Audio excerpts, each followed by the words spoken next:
क्यों नहीं बोलेंगे ईरान जिंदाबाद? क्योंकि ईरान ने भारत का साथ दिया, और जो भारत को जिंदाबाद कहता है हम उसको जिंदाबाद कहते हैं, हम बोलेंगे ईरान जिंदाबाद। और हौसले ईरान के इतने बुलंद हैं कि अगर कई 100 साल जब तक वो जीवित हैं तब तक भी जंग चली तो वो अपना सर कलम करा सकते हैं, लेकिन सर को झुका नहीं सकते। और ये बात आपने बाबा रामदेव को भी सुनी होगी, उन्होंने भी बोला कि ये प्रॉफिट मोहम्मद साहब को मानने वाले लोग हैं, ये लोग झुक नहीं सकते। और ये क्योंकि भूरा भी कभी नहीं चाहता, भूरा इतनी बड़ी पड़ी लकड़ी नहीं उठाएगा कि भूरा को, क्योंकि भूरा को ये पता है कि ईरान जो है वो उसको चकनाचूर कर देगा। भूरा के घमंड को तो ईरान ने तोड़ ही दिया है। तो मैं आप इतने बुजदिल और कायर लोग हो कि आप छोटे छोटे मासूम बच्चों के ऊपर जो हथियार चलाते हो। आपने देखा नहीं, पहले फिलिस्तीन के अंदर बच्चों को मारा गया और फिर ईरान के अंदर जो छोटी छोटी मासूम बच्चियां पढ़ रही थी, हाँ मिनाब शहर जो ईरान का ही तो शहर है, तो वहां पर उन मासूम बच्चियों के जो स्कूल है उनका उस पर बम गिराया गया। लेकिन ये तो कायर लोग हैं, इजराइल भी कायर है, बुजदिल है, तभी तो फिलिस्तीन के मासूम और बेरहम बच्चों को मारने का काम करता है। मैं आपको बता दूं, सुपर पावर का नाम तो खत्म कर दिया, जो एक ट्रंप नाम का, एक भूरा नाम का, एक यूएस नाम का जो डर लोगों के मन में, जो कंट्रियों के मन में था, वो सब खत्म हो गया। इजराइल को फादरलैंड सिर्फ वही लोग कह रहे हैं जो लोग, मैं आपको बता दूं, जिन लोगों ने भारत देश के इतिहास को नहीं पढ़ा। भारत देश के इतिहास को पढ़ने वाला कोई भी व्यक्ति इस तरीके की बात को नहीं कह सकता, क्योंकि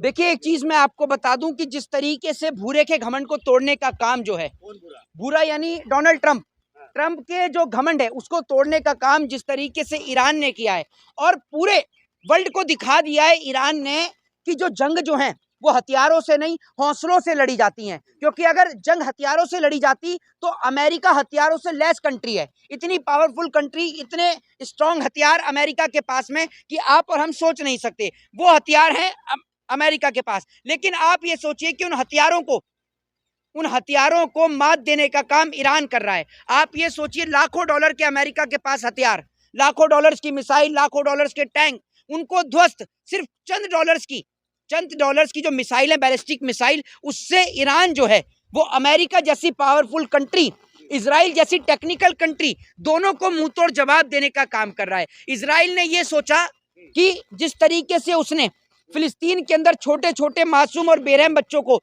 मारने का काम किया, वो ये सोच रहा कि जैसे उसने फिलिस्तीन के ऊपर हमला कर दिया ऐसे ही वो ईरान के ऊपर भी हमला कर देगा। लेकिन अब कहानी उल्टी पड़ गई है। जो अमेरिका है, ट्रंप जो है, वो बार बार इस तरीके की भ्रामक खबरें भी फैलाते हैं। आपने सुना भी है कि ईरान जो है वो वार्ता करने के लिए तैयार हो गया, ईरान सीज फायर के लिए तैयार हो गया, जबकि उसके बाद जब विदेश मंत्रालय का, फॉरेन मिनिस्ट्री का ट्वीट आता है तो सारी चीजें क्लियर हो जाती हैं। ईरान सीज फायर के लिए ये कह रहा है कि परमानेंट हमें सीज फायर चाहिए, उन्हें परमानेंट समाधान चाहिए, कोई 1 दिन 2 दिन 4 दिन का नहीं चाहिए। क्योंकि अगर मान लीजिए कि कुछ दिन का सीज फायर हुआ, उसके बाद तो ये टाइम लेके फिर दोबारा अटैक करेंगे, फिर उसकी जिम्मेदारी कौन लेगा? तो सब चीजें डॉक्यूमेंटली होनी चाहिए, पेपर पे होनी चाहिए। और बड़ी बात यह है कि हम भारतीय होने के नाते, as a Indian, as a भारतीय, हम लोग ईरान के समर्थन में इसलिए बोल रहे हैं क्योंकि भारत पर जब जब दिक्कत और संकट मंडराया है, जब जब भारत के ऊपर कोई भी बात हुई है, सदैव भारत का साथ देने के लिए ईरान खड़ा रहा है। चाहे वो पाकिस्तान के खिलाफ हो, चाहे फिर वो यूएनओ हो, चाहे फिर वो अफगानिस्तान के रूट का मार्ग हो, हर जगह ईरान ने हमारा साथ दिया। हम वो वक्त नहीं भूल सकते जब अमेरिका के खिलाफ जाकर भारत को तेल और गैस देने का काम ईरान ने किया। तो ईरान भारत के साथ खड़ा रहता है, तो हम भी ईरान के साथ खड़े हैं। देखा गया कि वो कल उन्होंने ट्वीट किया है और वो गाली गलौज उतर गया, मतलब ऐसा गाली दिया कि हम ये चीजों में नहीं बता सकते। उन्होंने कहा कि जल्दी से जल्दी जो है स्टेट ऑफ हॉर्मुज को खोलो। देखिए एक चीज मैं आपको बता दूं, ये मेरी एक अपनी पर्सनल और अपनी एक निजी राय है, ठीक है। मुझे ऐसा लगता है कि ये जो सारी चीजें हो रही हैं, क्योंकि भूरा भी कभी नहीं चाहता, भूरा इतनी बड़ी पड़ी लकड़ी नहीं उठाएगा कि क्योंकि भूरा को ये पता है कि ईरान जो है वो उसको चकनाचूर कर देगा। भूरा के घमंड को तो ईरान ने तोड़ ही दिया है। तो मैं आपको एक बात बताऊं, मुझे ऐसा लग रहा है कि ये जो वॉर हो रही है, ये दबाव सारा एपिस्टीन फाइल का है। एपिस्टीन फाइल के चलते ही, क्योंकि भूरे का भी नाम है एपिस्टीन फाइल में, उन्हीं के जो एक सांसद हैं अमेरिका के, उन्होंने बताया कि भूरा का नाम कई बार एपिस्टीन फाइल में लिया गया, तो भूरा का जो नाम है वो एपिस्टीन फाइल के अंदर है। मुझे लग रहा है इसी डर और दबाव के चक्कर में भूरा जो है, और भूरे को लेकर यानी ट्रंप को लेकर आपने देखा यूएस के अंदर प्रदर्शन और प्रोटेस्ट भी हुआ, ट्रंप के खिलाफ प्रोटेस्ट भी हुआ यूएस के अंदर, एक बहुत बड़ा प्रोटेस्ट हुआ। कोई ये नहीं कि एक छोटा मोटा प्रोटेस्ट हुआ हो, एक बहुत बड़ा प्रोटेस्ट हुआ। यानी साफ जो ट्रंप की जो जनता है वो भी ट्रंप के साथ नहीं खड़ी है। लेकिन जी, डोनाल्ड ट्रंप को कुछ लोग कह रहे हैं कि ये पागल हो चुका है, अपना पूरा संतुलन खो चुका है, ईरान जो है इसके सामने कभी भी घुटना नहीं टेकेगा। देखिए एक चीज मैं आपको बता दूं, भारत ने इसके लिए साथ दिया, हमारे प्रधानमंत्री ने इसके लिए चुनाव प्रचार किया, सब कुछ किया। यहाँ तक कि ये भी कह दिया हमारे प्रधानमंत्री ने, जबकि कोई प्रधानमंत्री ये कह नहीं सकता, फिर भी हमारा प्रधानमंत्री ये कह के आ गया अब की बार ट्रंप सरकार। तो आप ये सोचो, जब भूरे ने भारत को धोखा दे दिया टैरिफ लगाकर, तो भूरा किसका सगा होगा? आप ये सोचिए ना। तो ट्रंप के घमंड को तो ईरान ने चूरम चूर कर दिया है, चकनाचूर कर दिया। और ये बात कहना कि ट्रंप का शायद दिमाग सही जगह पर नहीं है, वो खुद नहीं समझ पा रहे कि वो कर तो आखिर क्या कर रहे हैं। और आपने देखा कि जिस तरीके से जब ईरान ने उनके फाइटर जेट्स को गिराया, उनके जो पायलट थे उसको लेने के लिए जब वो तमाम जेट्स पहुंचे, उनको भी निस्तो नाबूद किया। तो ईरान जो है वो झुकने वाली कंट्री नहीं है। लेकिन डोनाल्ड ट्रंप तो डेली ट्वीट करता है कि हम जंग जीत चुके हैं। देखिए एक चीज मैं आपको बताऊं, डोनाल्ड ट्रंप के पास में जो है वो जिसको कहते हैं कि गोदी मीडिया, वो झूठ बोलने वाली नहीं है ना, तो वो खुद ही झूठ बोल देता है, वो खुद ही झूठ बोल देता है। तो वो जिस तरीके से वो एक साइकोलॉजिकल गेम खेल रहा है, साइकोलॉजिकल गेम, कि साइकोलॉजिकल तरीके से इनको नीचे लेकर आए। वो ये सोच रहा है कि अगर मैं लिखूंगा तो शायद ये तैयार हो जाएं सीज फायर के लिए, लेकिन ईरान ने कहा है कि अगर हम सीज फायर करेंगे तो परमानेंट करेंगे, दिन कुछ दिन का नहीं होगा। आपको नहीं लगता है कि जिस तरीके से अमेरिका ने इस जंग को शुरू करके गलती की है, उसी तरीके से ईरान जो है सीज फायर ना करके गलती कर रहा हो? देखिए एक चीज मैं आपको बताता हूं, उनके नेता आयतुल्लाह खामनाई साहब को जिस तरीके से उनकी शहादत हुई, उनके साथ उनके परिवार के अन्य कई लोगों की जान भी गई। तो आप मुझे एक बात बताइए, किसी परिवार के, आप घर परिवार के मेन मुखिया हेड को आप खत्म कर देंगे और उसके बाद आप कह रहे हैं कि वो गलत है। आप इतने बेदर्द और बेरहम लोगों, आप इतने बुज़दिल और कायर लोगों कि आप छोटे छोटे मासूम बच्चों के ऊपर जो हथियार चलाते हो। आपने देखा नहीं, पहले फिलिस्तीन के अंदर बच्चों को मारा गया और फिर ईरान के अंदर जो छोटी छोटी मासूम बच्चियां पढ़ रही थी, हाँ मिनाब शहर जो ईरान का ही तो शहर है, तो वहां पर उन मासूम बच्चियों के जो स्कूल है उनका, उस पर बम गिराया गया। तो आप तो इतने बुज़दिल और कायर लोग हो, क्योंकि किसी भी जंग में औरतों को और महिलाओं को नहीं मारा जाता, बच्चों को और महिलाओं को नहीं मारा जाता, लेकिन ये तो कायर लोग हैं।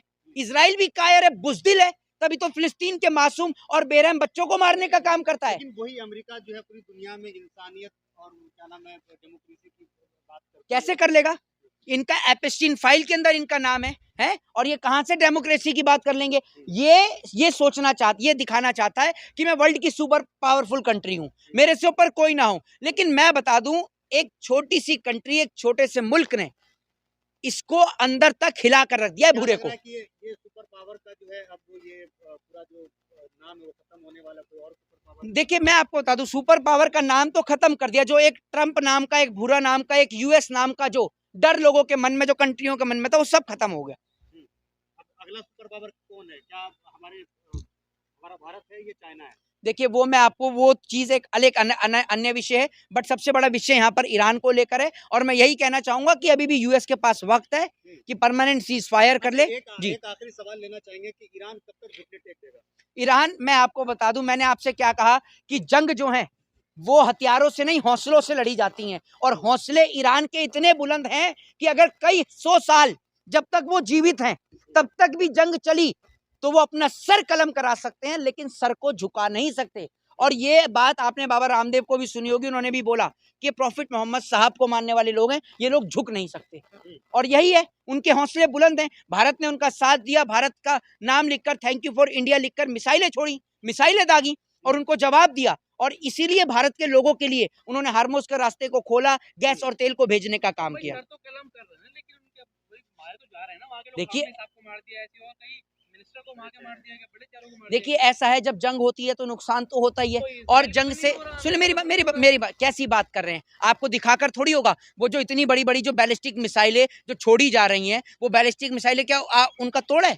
उनको कितना नुकसान हो रहा है आप जाकर देखिए। आप इजराइल, आप यहाँ से, आप मुझे मेरी बात सुन लीजिए, मेरी बात सुन लीजिए। ऐसा है कि वहां की वीडियोस फुटेज नहीं आ रही हैं, सबसे बड़ा मसला ये है। सारी फुटेज और वीडियो ईरान की आ रही हैं, वहां की फुटेज और वीडियो नहीं आ रही, जबकि वहां से ज्यादा नुकसान हुआ है। आप एक बात मुझे बताइए, अगर आप बम फेंकेंगे तो किसी के तो लगेगा, जाके किसी के तो लगेगा, खाली तो नहीं जाएगा।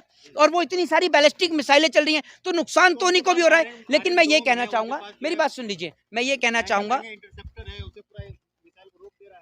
आप एक बात मुझे बताइए, यूएस के पास जो हथियार हैं वो सेकेंड वर्ल्ड वॉर के बार के हैं हथियार, उसके बाद वो हथियार अपडेट ही नहीं हुए। जबकि ईरान पर जो हथियार हैं वो हथियार नई जनरेशन के हथियार हैं, वो कम पैसों में ज्यादा पावरफुल हथियार हैं, तभी उनके करोड़ों रुपए के करोड़ों डॉलर के जो हथियार हैं उनको निस्तो नाबूद करने का काम ईरान कर रहा है। एक आखिरी सवाल लेना चाहेंगे, जितने भी मिडिल ईस्ट की कंट्री है वहाँ पे अमेरिका का बेस बना हुआ है। अब ईरान जो है, जब ईरान को हमला हुआ मारा गया, तो ईरान जो है उनके ऊपर हमला करा उसका। देखिए, मैं एक चीज ये कहना चाहूंगा, पहली बात तो ये है कि जब आयतुल्लाह खामनेई साहब की शहादत हुई, ईरान की ना तो यूएस से और ना इजराइल से कोई जंग नहीं थी। उसने सिर्फ ये देखा इंसानियत और मानवता के चलते फिलिस्तीन में छोटे और मासूम बच्चों को गाजा में मारा जा रहा था, उन्होंने उसी की वजह से उस जंग को लिया, और उसका साथ तो यूएई को, कतर को, सऊदी को, सबको देना चाहिए था। लेकिन आज वो सब लोग पीछे खड़े हुए हैं, सिर्फ अकेला आगे ईरान खड़ा है। लेकिन जंग मैं फिर कहूंगा कि हौसलों से लड़ी जाती है, हथियारों से नहीं, और हौसले अभी भी बुलंद है ईरान के। सवाल आपसे लेना चाहेंगे जो खत्म करेंगे, ईरान रोहित शर्मा से है जी, तो देखा गया कि तो इजराइल को अपना फादरलैंड कह रहे हैं, इजराइल को अपना बाप मान रहे हैं, उसको आप क्या कहना चाहेंगे? देखिए, वही लोग कह रहे हैं जिन्होंने भारत देश के इतिहास को नहीं पढ़ा।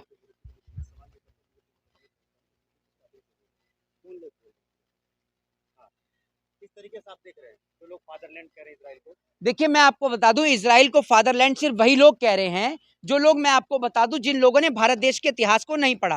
भारत देश के इतिहास को पढ़ने वाला कोई भी व्यक्ति इस तरीके की बात को नहीं कह सकता, क्योंकि ईरान तो हमेशा भारत के साथ खड़ा रहा, ईरान ने भारत का साथ दिया। और आज जब कई कंट्रियों के लिए उस रास्ते को बंद कर दिया गया, लेकिन भारत के लोगों के लिए खोला गया उस रास्ते को, और भारत के साथ हमेशा ईरान खड़ा रहा। तो ईरान को क्या कहना चाहेंगे, एक हिंदू लड़का, एक भारतीय लड़का, ईरान से क्या कहना चाहेंगे? मैं यही कहना चाहूंगा कि जब आपने, जिस वक्त पे हमारे ऊपर बात आई, जब आपने जाति, धर्म और मजहब नहीं देखा, आपने ये नहीं देखा कि हम हिंदू हैं, मुस्लिम हैं, सिख हैं या ईसाई हैं, आपने हमारे देश, हमारे वतन का, हमारी कंट्री का साथ दिया, तो हम भी कोई जाति, धर्म और मजहब नहीं देखेंगे। हम बोल के आपके हौसलों को बुलंद कर सकते हैं, और आपको सपोर्ट करते रहेंगे, सपोर्ट करते थे और करते रहेंगे, क्योंकि आपने हमारा साथ दिया और हम आपका साथ देते रहेंगे। बिल्कुल बोलेंगे, क्यों नहीं बोलेंगे, ईरान जिंदाबाद, क्योंकि ईरान ने भारत का साथ दिया, और जो भारत को जिंदाबाद कहता है हम उसको जिंदाबाद कहते हैं, हम बोलेंगे ईरान जिंदाबाद। जय हिंद, जय संविधान।